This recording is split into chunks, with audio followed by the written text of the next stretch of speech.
o café. Todo mundo pega uma xícara de café, se reúne aqui, né, um dia, uma vez a cada 15 dias, só para a gente jogar a conversa fora, viu? Já que a gente não pode ir para o botequim, né, nem para mesa de bar, nem para café, então só tem um jeito, é a gente aproveitar e marcar alguma coisa aqui, viu? Já estou fazendo um convite aqui. Quero saber quem é que vai se encontrar comigo e ficar sóbrio, porque cada um com suas bebidas em casa, eu tenho medo dessa live, viu? Bom, minha gente, mas depois a gente fala aí dessa live, né, que a gente está pensando em marcar. Mas, né, hoje a gente tem um encontro aqui, né, com a Brenda. A Brenda, para quem não sabe, né, é aluna nossa lá do Programa de Pós-Graduação em Linguística Aplicada, né, ela fez doutorado lá, né, e agora continua com a gente, aliás, fez mestrado, né, eu já estou querendo que a Brenda termine, né, Brenda, acelerando aí os passos. Adiantando, né, o processo. Pois é, e hoje a Brenda está com a gente, né, ela está, na verdade, iniciando o doutorado agora, né, Brenda, com a gente. E aí, ela trabalhou, né, na época, né, ela trabalhou com as vogais pretônicas, né, Brenda? Isso. E agora ela está pensando, né, num novo desafio, né? Talvez ela fique com os artigos definidos, ela está estudando, né? Mas por hoje o que ela vai apresentar aqui para a gente é uma discussão, né, da variável sexo. Como a variável sexo é uma variável que tem muito pano para manga, né? Tem muita discussão que a gente poderia levar muitas horas. A Brenda, né, a pedido nosso, fez um recorte de trabalhar essa variável sexo, mas, né, nos fenômenos fônicos, tá bom, minha gente? Então, agora, né, agradecendo aqui a participação da Brenda antecipadamente, né, já passo a palavra para ela, tá bom, meu povo? Boa noite a todos e a todas. Como a professora já mencionou, no seminário de hoje eu vou falar sobre a variável sexo em fenômenos fônicos. Né? Eu não pretendo esgotar o assunto, até porque ele é muito complexo. Eu fiz um recorte, ok? Então, eu vou iniciar a apresentação. Então, o texto base para a apresentação de hoje é da Meyerhoff, eu não sei se eu falei correto, né? É o capítulo 10, que ela trata sobre gênero, né? Aqui a autora e o livro mencionado, né? A estrutura da apresentação eu fiz em duas partes, né? Na primeira parte, nós vamos ver os princípios teóricos, né? Se o termo mais adequado é sexo ou gênero. Em seguida, eu vou fazer dois parênteses, né? O que é variação estável e mudança em progresso, e depois o que é a definição de indicador, marcador, estereótipo, né? Por quê? Porque são princípios fundamentais para a gente também entender a atuação do sexo ou gênero na variação dos fenômenos. Em seguida, eu vou falar dos princípios fundamentais da teoria da variação e mudança a respeito do sexo, que seria o princípio 1, o princípio 1A, o princípio 2, né? E, por fim, quando as mulheres não usam mais a norma padrão, né? Eu já estou adiantando um pouco. E a segunda parte da apresentação é a atuação dessa variável sexo em dois trabalhos, né? Araújo, Silva e Almeida, de 2015, e Almeida, Pereira e Araújo, de 2020, certo? Então, a princípio, né, o que seria adequado a gente dizer? Sexo ou gênero, né? Aqui eu tenho duas definições. A base comum para a diferenciação entre sexo e gênero é que sexo é uma categoria biológica e gênero é uma categoria social e cultural. Em outras palavras, sexo é algo que você possui e pode ser indicado por critérios objetivos e científicos, né? O número X de cromossomos que cada pessoa tem. Já o gênero é uma propriedade social que é adquirido ou construído através do relacionamento com os outros e através de uma aderência individual a certas normas e prescrições culturais. Então, por base, nós temos essa diferença, né?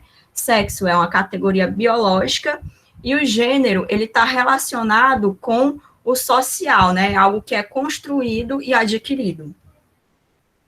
Então, explicando isso, né, essa diferenciação nesse termo, eu gostaria de dizer que na década de 60, nos primórdios da sociolinguística, essas discussões de sexo e gênero, elas estavam ainda iniciando, a gente ainda não tinha toda essa discussão que a gente tem hoje, né, a respeito desses dois conceitos. Então, eu adianto, né, que eu acredito que o Labov, ele pensou no gênero, mas acabou por colocar a nomenclatura de sexo. Por quê? Porque ele estava levando em conta justamente esse papel social, as funções sociais de homens e mulheres na comunidade. No entanto, o termo que ele acabou por colocar foi sexo, certo? Então, passando aqui para o primeiro parêntese, né? Variação estável e mudança em progresso. O que seria? A variação estável é quando duas variantes ou mais coexistem sem se sobrepor. Ou seja, as variantes, as formas alternativas, elas convivem, mas elas não, uma não toma o lugar da outra. Já uma mudança em progresso é quando duas variantes ou mais, elas estão disputando pela sua implementação no sistema linguístico. Ou seja, em um dado percurso, né, uma vai acabar sobrepondo a outra e vai tomar o seu lugar e a outra vai desaparecer, vai deixar de ser usada. Então, isso é a diferença básica entre variação estável e mudança em progresso. E o segundo parêntese é a definição de indicador, marcador e estereótipo. Né? O indicador, ele é uma categoria em que um fenômeno linguístico se enquadra quando este tem pouco ou nenhum potencial avaliativo pelos membros da comunidade de fala, ou seja, está abaixo do nível da consciência. Comumente, os fenômenos fônicos são enquadrados nessa categoria, como a ditongação diante do S pós-vocálico. Ou seja, os falantes de uma comunidade de fala, eles não são definidos pelas normas que eles compartilham, pelas formas que eles compartilham, mas também, sobretudo, pelo tipo de avaliação que eles fazem dessas certas formas. Ou seja, para ser uma comunidade, não é preciso apenas falar somente as mesmas formas, mas ter o mesmo tipo de avaliação, o mesmo tipo de pensamento em relação a determinada forma linguística, certo?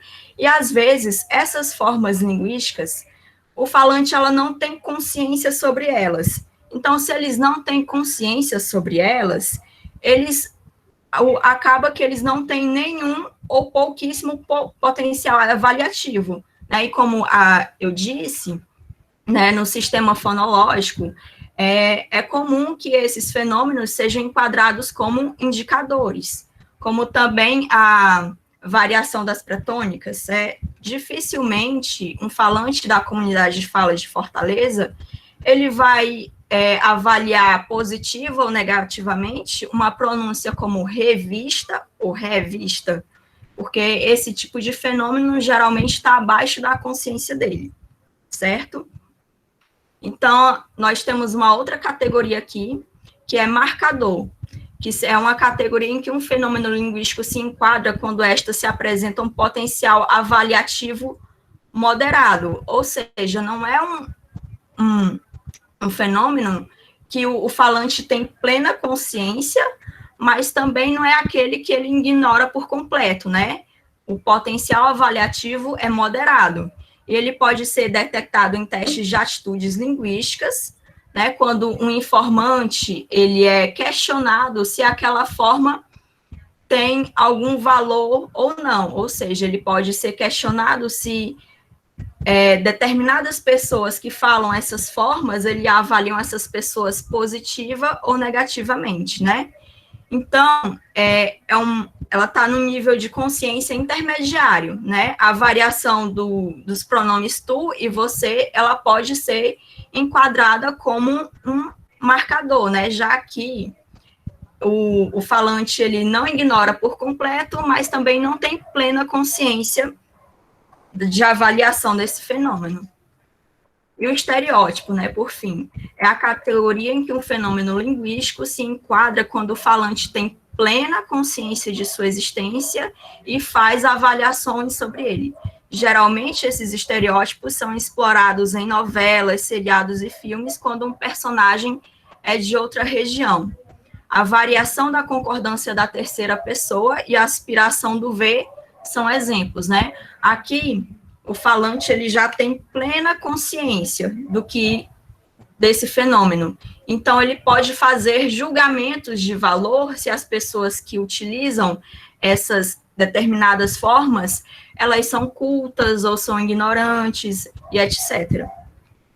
Então, um outro aspecto que eu gostaria de falar sobre indicador, marcador e estereótipo é que a classificação de um fenômeno ou como indicador, ou como marcador, ou estereótipo, depende intrinsecamente da comunidade de fala.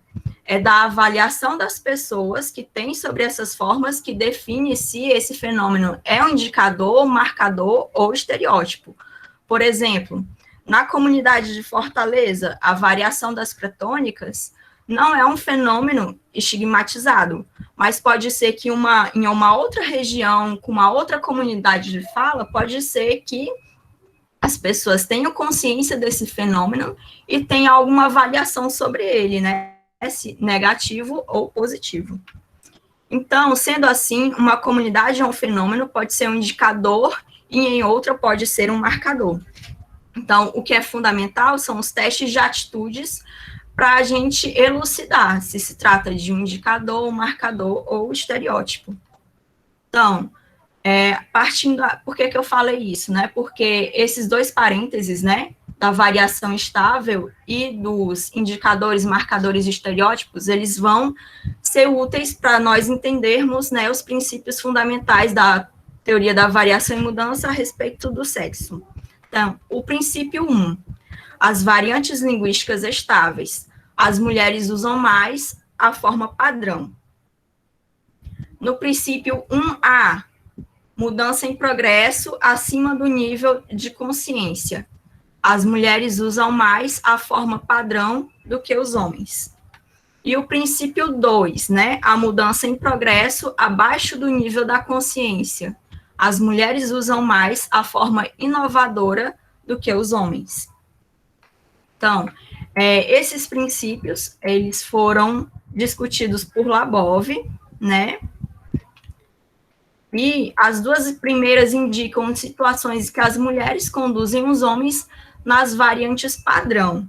E a última indica uma situação em que as mulheres conduzem os homens no uso de variantes vernaculares.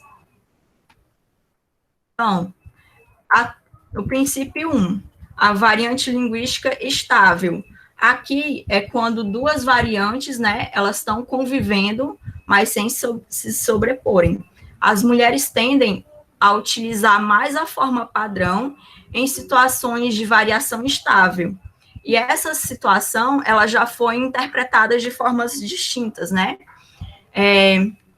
Alguns autores indicam que as mulheres têm mais sensibilidade para perceber quais são essas normas padrão e quais não são. Então, quando elas percebem, elas tendem a utilizar mais as que são consideradas padrão e que são bem avaliadas. Ainda no princípio 1, né, Trudgill apontou que os homens, eles são mais avaliados pelo que fazem, enquanto as mulheres são mais avaliadas pelo que apresentam. Então, nessa interpretação, quer dizer o seguinte, que os homens, eles sofrem menos estigma na sociedade e menos avaliações. Se eles forem avaliados, eles vão ser avaliados por algo que eles fazem. Já enquanto as mulheres, como elas têm uma posição relativamente abaixo, então elas têm que se utilizar mais do capital simbólico, né, da forma de falar, da forma de se vestir, da forma de se portar. Então elas têm que se utilizar desses mecanismos para poderem se colocar em uma posição mais bem avaliada, em uma posição que elas possam, ao menos, tentar ter igualdade em relação aos homens. E as mulheres prestam mais atenção nas marcas estilísticas do discurso, ou seja, elas têm uma sensibilidade maior para reconhecer quando uma situação de fala requer uma fala mais cuidada, uma fala mais monitorada, certo? Então, Eckert afirma que as mulheres fazem melhor uso do capital simbólico para estabelecer e indicar sua posição social em um determinado grupo ou em uma oposição a um determinado grupo. Ou seja, para elas demarcarem a sua oposição, seja de aderência ou seja de oposição, quando elas querem se diferenciar de um determinado grupo, elas utilizam o que eu falei anteriormente, né? A forma de falar, a forma de se portar, a forma de se vestir, a forma de estar em determinadas situações, certo? Então, agora aqui nós vamos para o princípio 1A, que é uma mudança em progresso acima do nível da consciência. Então, as mulheres usam mais a forma padrão do que os homens, ou seja, quando duas variantes elas estão competindo uma com a outra e as mulheres têm consciência, né, de qual forma é a mais bem avaliada, elas vão utilizar mais a forma padrão. Então, do mesmo modo como o princípio 1, o princípio 1A generaliza que as mulheres usam mais a forma padrão. Neste caso, os falantes possuem consciência de que a mudança em progresso, a variante inovadora, é bem avaliada.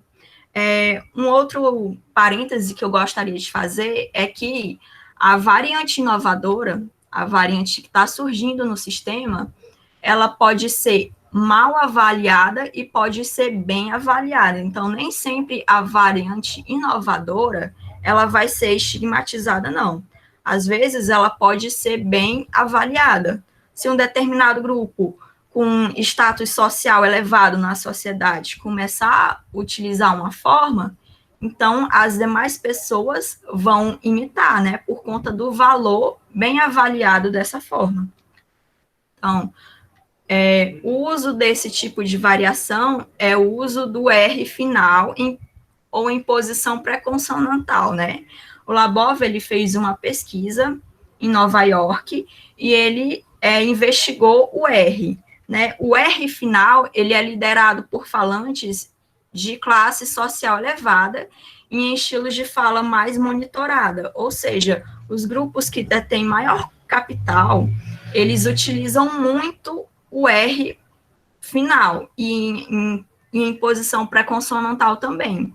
Então, as demais pessoas que querem se favorecer do prestígio dessa forma, eles utilizam. Então, a classe das mulheres trabalhadoras usavam muito esse R final, ainda mais do que os homens da própria classe trabalhadora. Ou seja, as mulheres, elas costumam liderar as mudanças linguísticas, né? Principalmente quando elas têm consciência.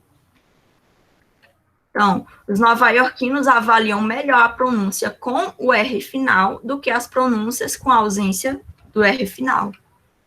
Então, agora nós vamos para o princípio 2, que é a mudança em progresso abaixo do nível de consciência. Nesse caso, né, estas são variantes em que os falantes têm pouca ou nenhuma consciência a respeito da sua existência, né? E aqui, as mulheres é que conduzem os homens no uso dessas variantes não padrão. É interessante, né? Porque quando a variação é estável e as mulheres têm consciência dessa variação, elas usam mais a forma padrão. Mas quando elas não têm consciência, né, dessa mudança, elas acabam utilizando a forma inovadora. Então, muitos exemplos desses casos envolvem o sistema vocálico, como a perca de distinção fonológica entre esses dois fonemas, quando pu, né, que é piscina, e pu, puxar, se tornam homófonas, têm o mesmo som. Como eu falei anteriormente, né, as mudanças no sistema vocálico, elas costumam estar abaixo do nível da consciência, né, porque elas estão atingindo uma estrutura menor do sistema linguístico, se eu posso dizer assim, porque nós temos os fonemas, aí nós temos os morfemas e temos a sintaxe, né? Então, acaba que nos níveis menores, a variação acaba não sendo percebida. Então, a sumarização dos princípios, né? Dos princípios. As mulheres são mais conservadoras, preferem a forma padrão quando a variação é estável, e quando a variação é estável e a consciência linguística do valor daquela variante. Ou seja, variação estável, e quando há consciência, elas vão preferir as formas padrão. E já as mulheres são inovadoras e preferem a forma não padrão quando não há consciência a respeito do valor social da variante em questão. Então, aqui eu trouxe um exemplo do estudo da Penelope Eckert. Em seu estudo de variação linguística com adolescentes na cidade de Detroit, Eckert percebeu que a vogal central estava sendo recuada por alguns falantes, né? Então, bus, por exemplo, tinha a mesma pronúncia do que a de boss, em algumas variedades do inglês, né? E ela percebeu também que essa mudança vinha sendo liderada em um grupo de adolescentes mais pelas garotas do que pelos garotos, né? Esse grupo de adolescentes nessa cidade se chamava burnouts.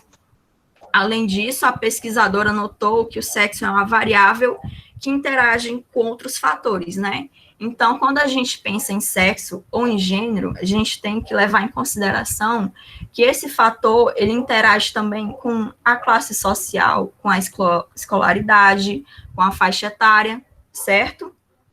Então, quando as mulheres não usam mais a norma padrão. Na Arábia, os homens usam muito as variantes do árabe clássico, enquanto as mulheres utilizam mais as variantes coloquiais locais. Aqui é importante ressaltar uma diferença de cultura, né? Do Ocidente para o Oriente. No Ocidente, nós temos uma certa configuração social em que tanto os homens e tanto as mulheres, eles possuem o acesso à escolarização. Mesmo que o nível de escolarização entre homens e mulheres seja distintos, ambos podem ingressar à escola e se escolarizar, certo? Já na Arábia Saudita, as mulheres elas têm um acesso muito mais restrito à educação, enquanto os homens eles podem se educar plenamente, as mulheres já têm um acesso mais restrito, né? A razão disto é que as mulheres, em grande parte, são excluídas do ensino formal, já que as variantes do árabe clássico são aprendidas na escola e não fazem parte do falar vernacular, né? O falar vernacular aqui, no caso, é o falar que nós utilizamos com os parentes, com os amigos, em situações não monitoradas, né? Situações do dia a dia. Né? E aqui a gente tem uma distinção que essas variantes do árabe clássico, elas não fazem parte do vernáculo, elas só são aprendidas na escola. Então, ainda que uma mulher desta cultura tenha estudado, ela não tem as mesmas oportunidades de participar integralmente da vida pública, né? Pois os empregos envolvem os ativos do árabe clássico são dominados por homens. Então, aqui, o fator também não é só a escolaridade em si, mas também a configuração social. Como as mulheres ficam mais em casa e os homens é que vão ao trabalho, então, mesmo que elas tenham estudado, elas não vão poder fazer uso dessas variantes de prestígio. Então, fatos similares a este foram encontrados em um estudo histórico do inglês moderno recente, em que as mudanças acima da consciência não foram inseridas pelas mulheres, presumidamente pelo acesso muito restrito à educação, a qual as mulheres eram submetidas por volta do século XV. Aqui é uma situação ocorrida no Ocidente, mas que há muitos séculos atrás, né, em que as mulheres elas não participavam ativamente do ensino. Então, chegamos agora à parte 2, a atuação da variável sexo em fenômenos fônicos. Então, esse é um estudo de Araújo, Silva e Almeida. Então, foi pesquisada a supressão do gerúndio no Atlas Linguístico do Mato Grosso do Sul. Então, aqui nós tivemos a atuação botar a faixa etária aqui, mas na verdade é a variável sexo, tá? Então, o fator favorecedor da redução do gerúndio, né, que é a forma mais estigmatizada, que é o caso de dormindo, que é a supressão do D, os homens aplicaram mais essa variante, né, enquanto as mulheres, elas preferiram a variável com o D, dormindo, né? Então, os homens utilizaram mais a variante inovadora, enquanto as mulheres utilizaram mais a variante padrão. Por ser pode ser um caso do princípio 1 ou o princípio 1A atuando, né? Porque pode ser, porque para saber se os informantes têm consciência desse fenômeno, se eles avaliam bem ou mal esse fenômeno, seria necessário um teste de atitude. Mas no caso aqui, as mulheres, elas fizeram mais o uso da variante padrão. Então, como eu disse, né, somente um teste de atitudes pode detectar isso. Já que esse fenômeno na comunidade de fala, ele pode ser estigmatizado ou não, né, a depender da comunidade de fala. Se eu falar dormindo ou dormindo, pode ser que o falante ele não perceba essa variação, ou se ele perceber, pode ser que ele não estigmatize, né? Pode ser considerado normal. E partindo para o outro estudo, né, que é de Almeida Pereira e Araújo, 2020, é o apagamento de D no morfema de gerúndio no falar culto de Fortaleza. Esse é o mesmo fenômeno do anterior, né, que é a supressão do D no gerúndio. Supressão ou apagamento é a mesma coisa, no caso aqui foi apenas utilizado um termo diferente. Então, é a atuação da variável sexo, né? Aqui, as mulheres lideraram o uso da variante não padrão, né, que é o apagamento, enquanto os homens inibiram o uso dessa variante, né? No resultado anterior, as mulheres favoreceram a variante inovadora mais do que os homens. E o resultado pode ser interpretado de acordo com o princípio 2, mudança em progresso abaixo do nível da consciência. As mulheres utilizam mais a forma inovadora. Ele pode ser um indicador e não sofrer avaliação negativa na comunidade de fala fortalezense, né? Mas isso não pode ser afirmado, né? Como eu disse, seria necessário um teste de atitudes para ver se existe consciência ou não e se a avaliação é negativa ou positiva. Então, nós, ainda nesse estudo, nós fizemos a interação entre o fator do sexo e o tipo de registro, né, que é uma variável estilística. Em uma situação mais formal, eu posso alternar por um estilo de fala mais monitorado, enquanto numa situação menos formal, eu posso transitar num estilo menos monitorado, mais espontâneo, mais vernacular. Então, aqui no gráfico, nós percebemos que o fator EF, o fator elocução formal, né, ele não favoreceu o uso da variante inovadora, né, que é o apagamento. Por quê? Porque o EF, uma elocução formal, pode ser uma aula, pode ser uma palestra, as pessoas tendem a monitorar a própria fala, né? Então, as mulheres, na situação de um EF, uma elocução formal, elas inibem o uso do apagamento do D. Já aqui, com o fator masculino, nós podemos perceber o oposto, né? No EF, aliás, no DID, eles utilizaram menos o apagamento, e no DID, que é diálogo entre informante e documentador, é um estilo de fala menos monitorado em relação ao EF, né, que é elocução formal, que já a pessoa já tem um automonitoramento da fala. Então, aconteceu o oposto do que aconteceu para as mulheres, né? No EF, eles acabaram utilizando mais a forma do apagamento, enquanto que no DID eles utilizaram menos o apagamento.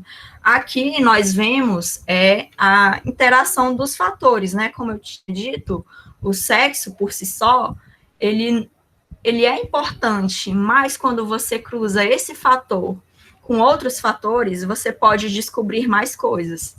Então, seguindo, né? As mulheres no tipo de registro DID, diálogo entre informante e documentador, que é menos formal, favoreceram a variante inovadora. Perdão, tá aqui DID, mas é EF, né? E já as mulheres no tipo de EF favoreceram mais a variante padrão. E com os homens aconteceu justamente o oposto. Então, finalizando, né? Os fenômenos fônicos, eles tendem a estar abaixo do nível da consciência e podem ser classificados como indicador. Mas somente os testes de atitude podem elucidar essa classificação, né? E a variável sexo, ela é complexa, ela está relacionada com os papéis de cada gênero na sociedade, né? E ele requer muita sensibilidade por parte do pesquisador para poder interpretar essa variável. E ela interage com outras variáveis também, como a classe social, a escolaridade, a faixa etária, o tipo de registro e entre outros. E é isso, obrigada. Se tiverem alguma pergunta, podem deixar aqui, a Raquel vai repassar tudo.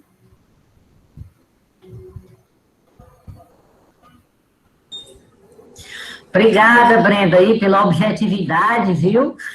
Pela clareza nos slides. Obrigada mesmo.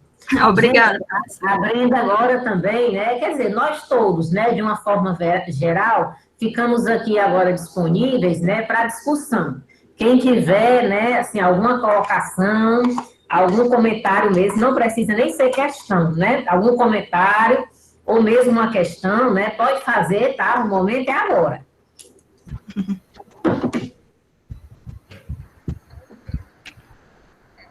Pode ser, né, tanto escrito, né, pronto, o Juscelino fez uma pergunta aqui. Brenda, tem pergunta já no chat, viu? Certo. Então, deixa eu ver aqui se eu consigo. Alguém pode me dizer, obrigado. Você observa alguma variação nas falas com base no gênero? Se sim, quais? Boa pergunta, né? Não existem formas exclusivas para homens e para mulheres, né? Nós compartilhamos as mesmas formas linguísticas, mas nós temos preferências por uma ou por outras formas. Então, o que vai mudar é somente a frequência dessas formas linguísticas.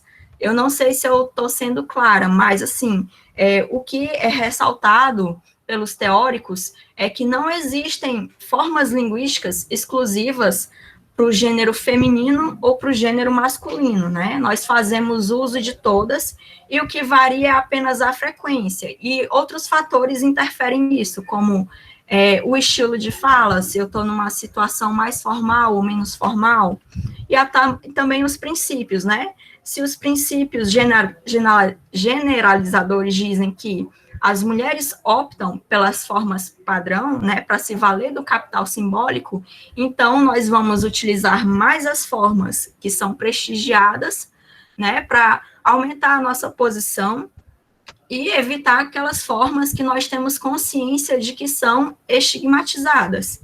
Respondi a sua pergunta? Respondeu sim, Brenda, obrigado. Por nada. Tem outra pergunta aqui, viu, Brenda? É a Raquel. Você viu algum texto em que a variável sexo não foi relevante em fenômenos fônicos?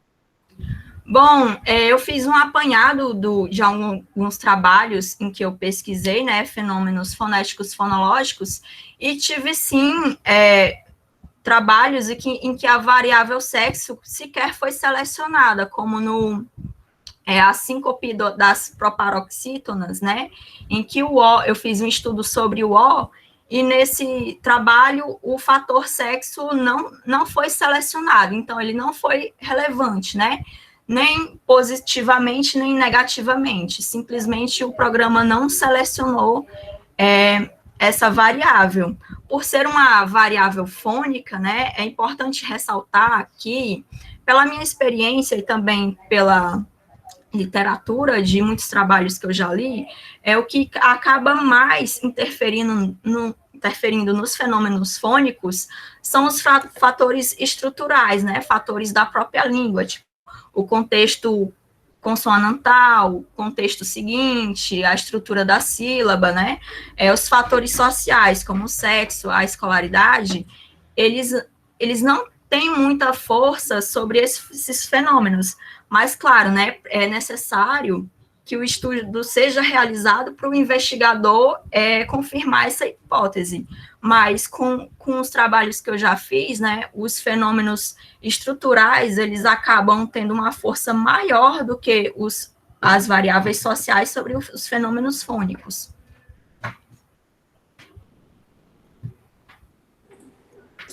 Pronto, eu queria aproveitar aqui a oportunidade e dizer, né, que a Brenda tem futuro como apresentadora, viu? Muito séria, né, pessoal? Eu não tenho não, porque eu desmantelo logo, eu começo a rir, mas ela tem mais futuro. Graças a Deus que eu não estou conseguindo, né, desmantelar meus alunos. Os alunos vão sair melhor que eu. Gente, nós temos outra pergunta aqui. Brenda, né, o Edmilson, para quem não sabe, ele, né, foi ele que elaborou, né, o Atlas Linguístico, né, de Pernambuco, né, esse é Edmilson. Alguns anos atrás eu tive o privilégio, né, de participar da banca dele, orientando a professora Socorro Aragão, né, está aqui com a gente também, assim como Juscelino, né, vários colegas, coisa boa. Brenda, o Edmilson está dizendo o seguinte, que ele chegou atrasado, mas ele conseguiu ver, né, boa parte da apresentação. Eu gostaria de saber uma coisa, né?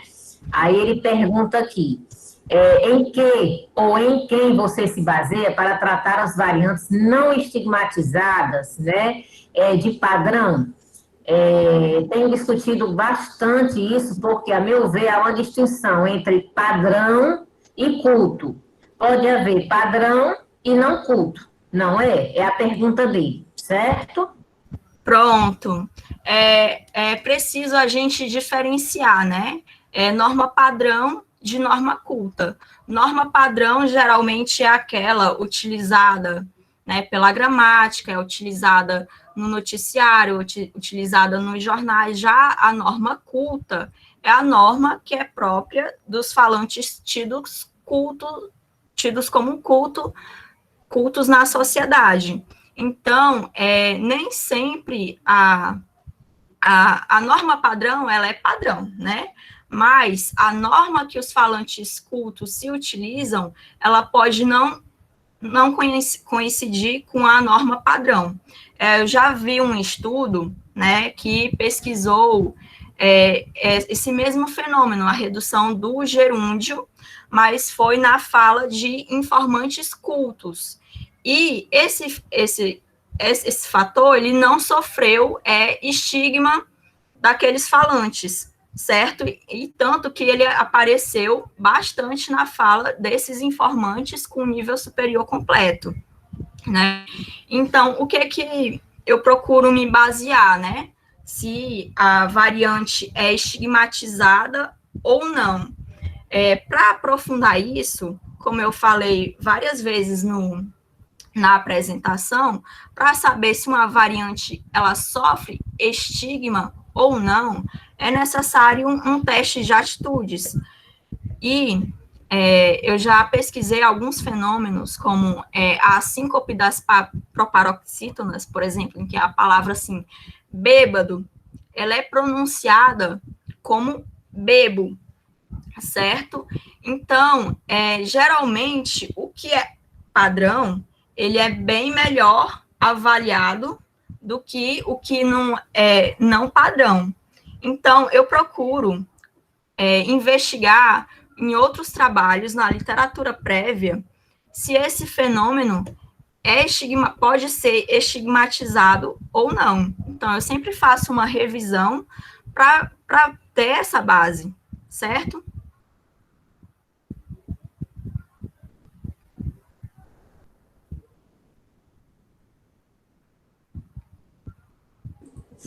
Pronto, pessoal, mais alguma questão, alguma dúvida?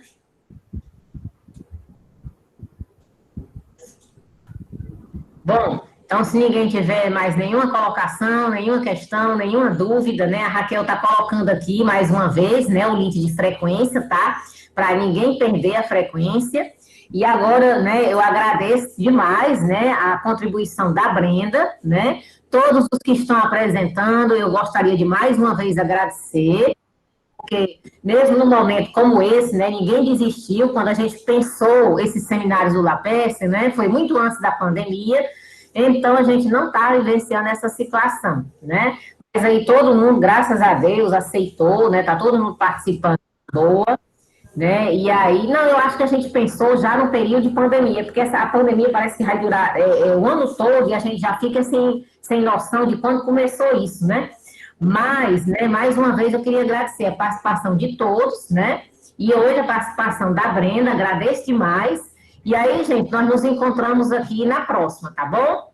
Tá bom? Obrigada, professora, também pela oportunidade. A gente agradece, viu? Pronto, agora eu queria ficar aqui com, deixa eu ver, o Juscelino e a Raquel. Nada, Edmil, seja bem-vindo, viu? Seja muito bem-vindo. Aliás, depois eu também vou querer falar contigo, tá certo? É porque o tempo de todo mundo é tão corrido que a gente fica querendo tomar só um pouquinho, né?